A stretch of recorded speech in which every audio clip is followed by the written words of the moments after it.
सद्गुरू बसवारूढ महास्वामीजी मठाचे संस्थापक श्री सद्गुरू ईश्वरानंद महास्वामीजी यांचं अल्पशा आजारानं निधन झालं।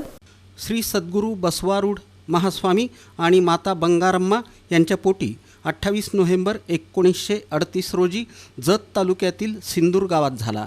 वयाच्या 12व्या वर्षी दीक्षा घेऊन तसंच वयाच्या 14व्या वर्षी विचार चंद्रोदय हा ग्रंथ श्रवण करून त्यांनी अवघ्या 15व्या वर्षी वृत्ती प्रभाकर हा ग्रंथ ऐकला।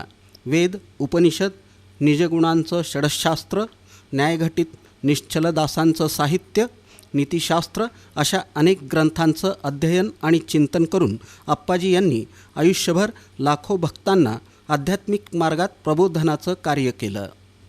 1974 साली विमानतळाच्या मागे कस्तुरबा नगरात श्री श्री श्री सद्गुरू बसवारूढ महास्वामीजी मठाची स्थापना, श्री राजेश्वरी देवीचं मंदिर, भक्तनिवास, अन्नछत्राचीही उभारणी त्यांनी केली। आप्पाजी या नावानं महाराष्ट्र, कर्नाटक, आंध्र प्रदेश, तेलंगणा आणि राजस्थानात त्यांचा मोठ्या संख्येनं शिष्य परिवार आहे। राज्याचे उच्च तंत्रशिक्षण मंत्री चंद्रकांत पाटील, कर्नाटकचे माजी उपमुख्यमंत्री लक्ष्मण सवदी, आंध्र प्रदेशचे माजी मंत्री जी जयराम, माजी केंद्रीय गृहमंत्री सुशीलकुमार शिंदे, खासदार प्रणिती शिंदे, आमदार विजयकुमार देशमुख, आमदार सुभाष देशमुख, आमदार देवेंद्र कोठे यांच्यासह सामाजिक, धार्मिक, राजकीय, शैक्षणिक, वैद्यकीय अशा विविध क्षेत्रामधील मान्यवर मंडळी त्यांचे भक्त आहेत। सद्गुरू ईश्वरानंद महास्वामीजी यांच्या निधनाची वार्ता समजताच भक्तवर्गात शोककळा पसरली।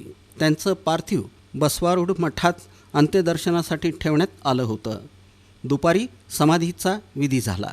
माजी केंद्रीय गृहमंत्री सुशीलकुमार शिंदे, आमदार सुभाष देशमुख, माजी महापौर किशोर देशपांडे, राष्ट्रीय स्वयंसेवक संघाचे जिल्हा संघचालक सुनील इंगळे, विवेकानंद केंद्राचे महाराष्ट्र व गोवा प्रांत प्रमुख अभय बापट, प्रथमेश कोठे आदींनी श्री सद्गुरू ईश्वरानंद महास्वामीजी यांचं अंत्यदर्शन घेऊन श्रद्धांजली वाहिली।